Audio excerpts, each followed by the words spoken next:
Running backs around the NFL continue to get paid. This time, Jonathan Taylor has inked a new deal with the Indianapolis Colts.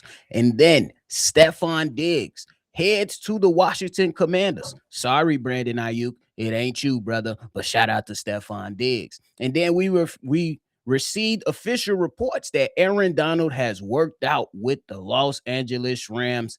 A return is imminent.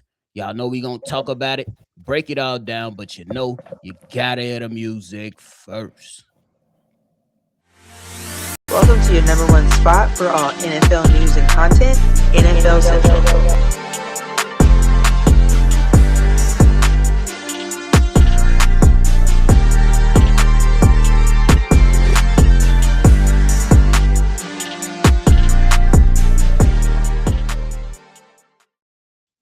What's going on, football fans, and welcome back into another episode of NFL Central, your number one spot for everything NFL. I'm your host here, Bobby, joined by Steve-O. So if you love football the way we love football, regardless of the team that you root for, go ahead and hit that like button and subscribe to the channel so you can go ahead and be a part of the family where we love talking football. What up, Steve-O? What's the word? Hey, running backs getting paid. I know that's not one word. That's a lot of words. But these guys getting paid. We seen Bijan get paid. We seen Achane get paid. Now Jonathan Taylor gets a new deal from the Indianapolis Colts. This is something that he's been waiting for. And him and the Indianapolis Colts have agreed to a 2-year deal, a $44 million extension. And it can go up to $47 million. Steve-O, how you feeling about Jonathan Taylor getting his new deal? Makes sense because everything he been through, especially with him being the engine of the whole entire offense, if not the entire offense within itself. Like for the past 2 years, he gave you 1,400, then he gave you 1,500. Ain't too many running backs doing that. So based off of that, you just got to pay him his just due. So he wasn't gonna come out here without the extension, and you gave him an extension. Now it's all about putting it together on the field and see if you could turn this shit into winning in the playoffs, because you done paid your quarterback, you done paid your running back, your offensive line together. You done went out there, you done chose who you thought your wide receiver one gonna be, and Alec Pierce. Let's run it. I ain't mad at it, man. I think this is a good deal for Jonathan Taylor. To your point, this guy has been the engine in Indianapolis for a very long time. He literally, Jonathan Taylor, that is, literally had to settle for Phillip Rivers, the geriatric last year, to try to make the playoffs after Daniel Jones went down.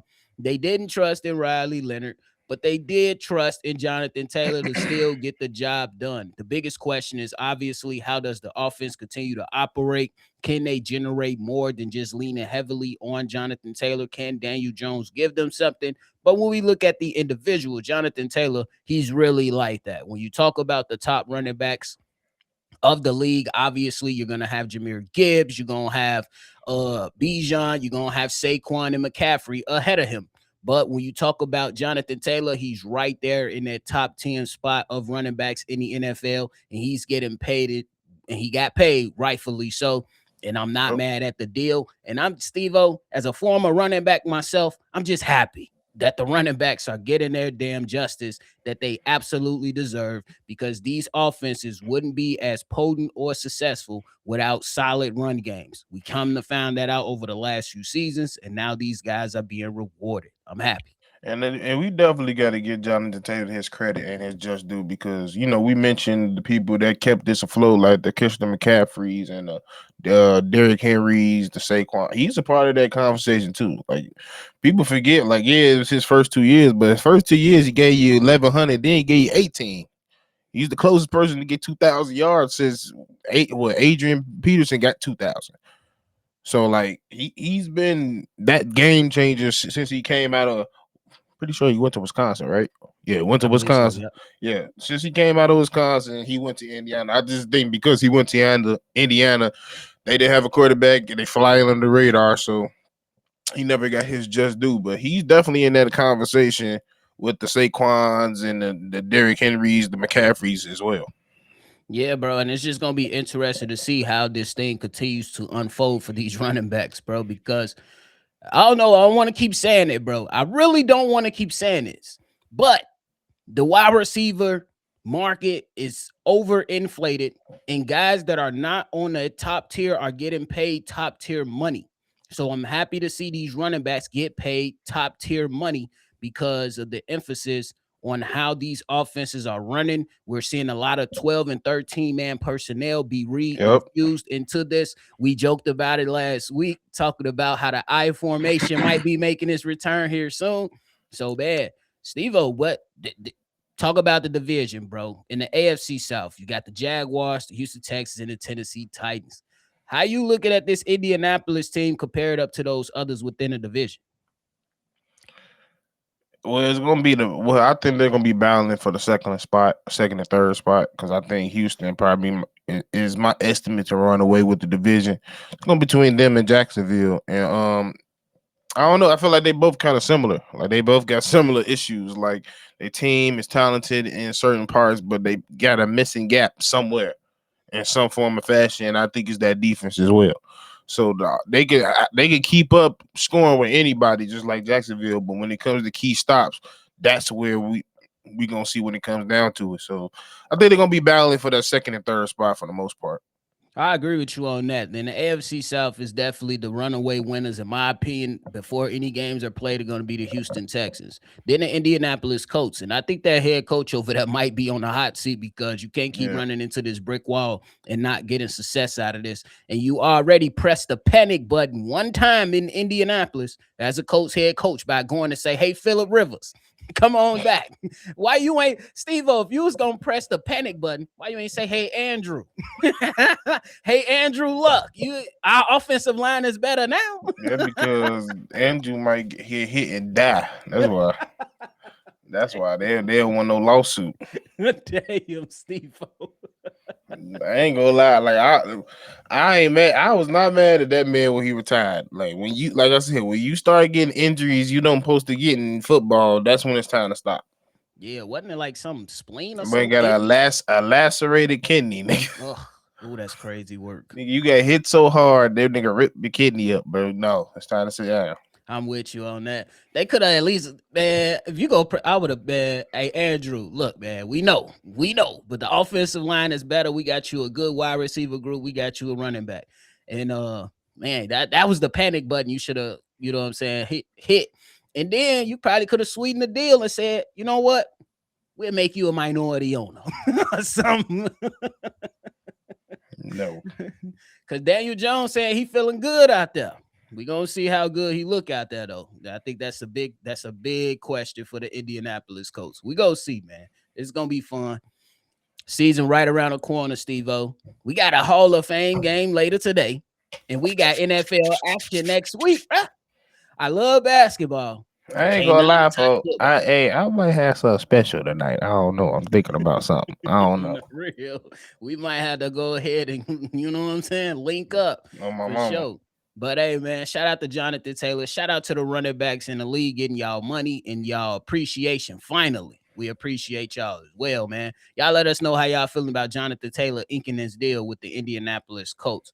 But hey, Steve-O, more guys are getting paid ahead of the regular season. This time, Stefon Diggs has inked a 1-year deal with the Washington Commanders. Stefon Diggs deal is worth $10 million and can go up to $12 million. First, how you like the signing? I really do like the signing. For one, losing Debo was a hit, and outside of Debo, like there's questions. I mean, especially, I mean, you got McLaurin, who's always consistent and is clearly the X, but now you put him next to Stephon Diggs, who's a really good too, and showed you how really good he can still be, especially what he did as a Patriot. And if it wasn't for his legal issues, he probably still would be a Patriot. Um, yeah, I like the move, especially because it's another weapon for Daniels to utilize. We already know their thought process. They want him to take more careful, be on the center, and Stephon Diggs could be a part of that for sure. So I like the move. I like it, a 1-year prove it deal, but it's not just five. It's some nice money in it. Like you said, it goes up to $12 million as well. So overall, it's a good deal on both sides, in my opinion. I agree. I think that the Washington Commanders signing Stefon Diggs is an awesome move. You add some more wide receiver help for your young quarterback, and who looks like they're gonna be changing up the system a little bit over there in Washington. More things under center. And when you come under center, so a lot of those routes across the middle of the field, a lot of those 7 yard, 10 yard out routes are going to be available for a guy like Stefon Diggs. And he doesn't have to be do too much. The guy that's gonna do a lot is Scary Terry. He's gonna do a lot, but Stefon Diggs is a great complimentary piece for a team who really has some expectations. And I don't know, Steve-O, you feel like before I ask this other question, you feel like Dan Quinn on the hot seat? They literally just made this man Yeah, gut his whole staff. yeah. You know, honestly, they fans can't stand him. They That's can't stand his crazy work. ass right now. Yeah, that's crazy work if you ask me. But hey, we go see what's to it, man. We go definitely see what's to it. But when it comes down to this with the Stefon Diggs stuff, do you think where do you have them? I ain't saying who gonna win the division, but where you have these guys placed in within their own division in the NFC East? One or two. They 1 or 2. They're one of the best teams in their division for sure. And then it can be up for grabs for 1 or 2, regardless of what you think. It's all about. I mean, they're still a little bit old, but can that old stay healthy and can they catch fire? It's a lot of experience on that team. So, um, if Dan Hill could coach well, that team, that whole staff that he just put together gels well. Hey, we've seen it happen. So it's possible. So I think they if anything, 2 at the lowest. I think in the NFC East, I'm gonna go with the Eagles as the top dog right now before games are being played, and I Yeah, think the Commanders gonna be battling for 2 and 3. Honestly, they're gonna be in a battle with the damn Dallas Cowboys. That offense is potent, yeah, and they made major improvements on that defense. They really, really have some guys that they can run with. I think that interior pass rush with Quentin Williams and Kenny Clark is going to be vicious, and they really had a really, really good draft, the Dallas Cowboys, that is. So I think that yeah. these Commanders gonna be battling for that second spot with those Dallas Giants Cowboys. ain't no slouch either. I agree. It's just tough ass division, bro. And when we talk about divisions, we talk about the NFC North, the NFC East, and the West. It's really, really tough, bro. These guys gonna Yep. be battling all season. But that's why we love the game. That's why we love the game. It's a Could be chess match, anybody. bro. It's a Could chess literally match. be anybody. Literally. So Stefon Diggs. Hey, Steve-O, last point. Brandon Ayuk, stop making tweets about the Commanders. You not going there no more. It's over with. We told you. The moment you brought up Jaden Daniels' mama, you was not about to become a Commander. You better crash out in another way. Somebody better grab him around, you know what I'm saying, about a neck and help this guy Like, because yeah, he's delusional right now. go call the commissioner, say you sorry, get reinstated, and go see if the Cardinals could use your services. On the real, because Steve-O, what the fuck is wrong with Marvin Harrison Jr.? I What's ain't wrong gonna lie. with him? I ain't gonna lie. I'm just gonna say this. Go watch some of the tape of their camp. That whole camp, bro, they look like they ain't finna win nothing. They finna go 0-17. Them Bro, motherfuckers look terrible. Bro, I saw a quarterback almost die out there. in training camp, Bro, he got flipped. He got turned into a taco. hey, they a part of the Hall of Fame game tonight. I know. I seen the running back, the rookie running, but Jeremiah he fumbled so bad. And like, bro, it looked bad, bro. It looked real bad.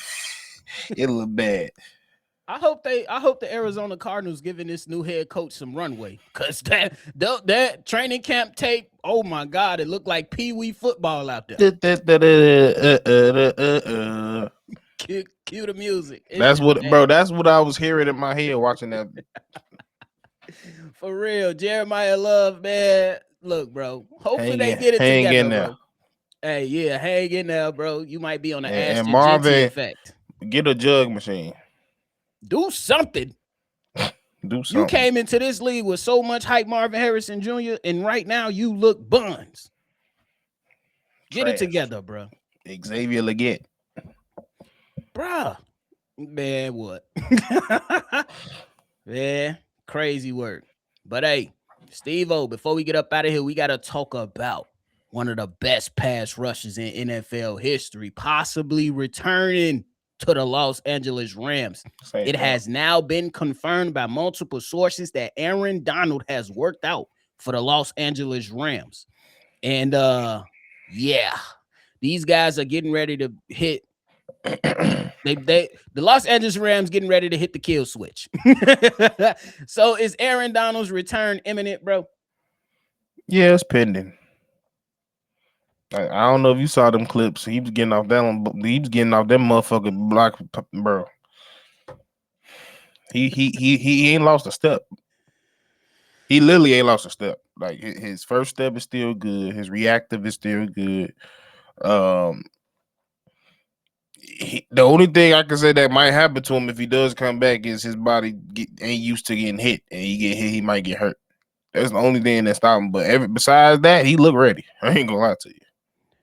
Aaron Donald absolutely looks ready to return, bro. It's just gonna be so unfair going up against this Rams team if Aaron Donald comes back because you got the best defensive player in the league and Myles Garrett. You have a returning dominant presence in the middle, and that's not to discount the other pass rushes that was good on their team last year. And then you go out there and get Trent McDuffie to add to your secondary, and then your offense is already high powered. The Rams, bro, are gonna be crazy to watch and prepare for. Steve-O, what's the headache that these offensive coordinators and defensive coordinators are gonna have to go through preparing for this Rams team, bro?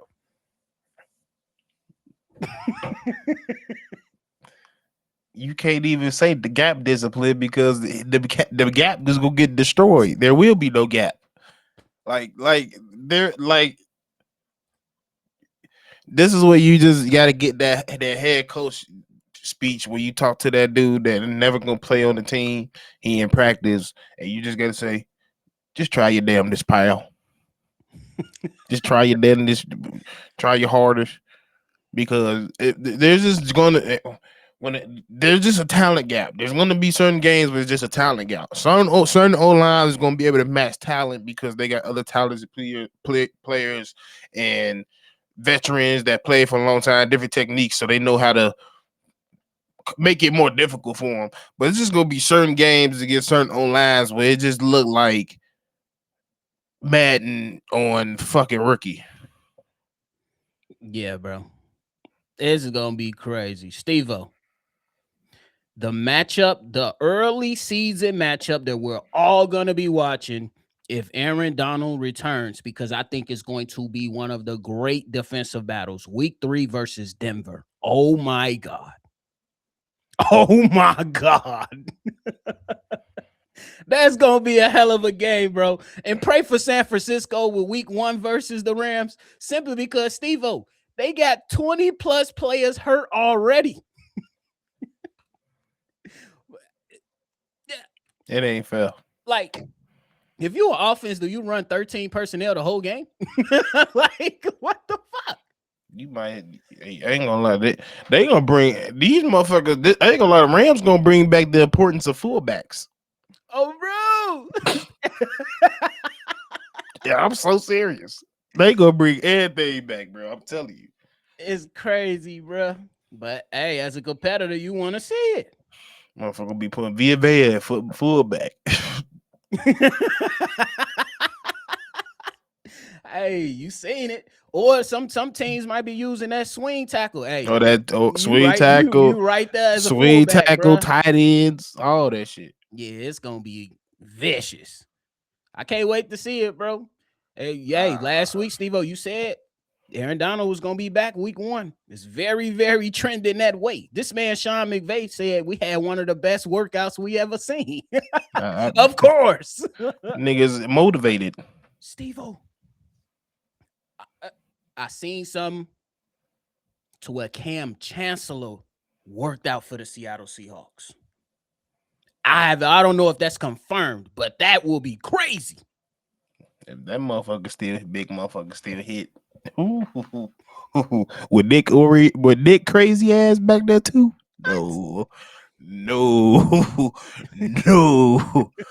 Y'all tripping now. Ghost the For past real. ass niggas. Go sit Oh, the down real. somewhere. Go sit down. We ain't even see y'all attempt the UFL yet. On my mama. What you talking about? If I call Peanut Tillman on y'all ass. Oh, the real. Give Bring me a the whole peanut task. punch. Bring the whole task force on y'all ass. Hey, y'all see how up we get just talking the game, man. So make sure y'all enjoy this family, bro. For real, for Bro. real. But hey, Steve-O, you got anything left, bro? Hey man, hey, did you? This ain't got nothing to do with football, but whoever that motherfucker that dressed up as the Grim Reaper, it was standing across the street from a hospital, looking at them damn pages. You ignorant little bitch. You ignorant little bitch. And Hey, you so man, ignorant. I ain't gonna let. you gotta love football fans, bro. We go to the extreme with certain stuff. And I Sometimes we know be that's like, a football fan. That's a Bill fan. I know it is. oh, the real boy. Man, if football fans, we got loose screws, bro. We got loose screws, and that's probably playing high school and pee wee. Loose screws. Yeah, and that motherfucker at 8 years old. Oh, the real what? But hey, man, we appreciate y'all for tuning in to another episode. Before y'all get up out of here, make sure y'all hit that like button, subscribe to the channel, and hit that notification bell as well, man. We on our road to 1K. So go ahead and support the channel the easiest way possible, man. We appreciate y'all. Make sure you always love football. And y'all already know we going to catch y'all on the next one for sure. Peace. This has been a presentation of the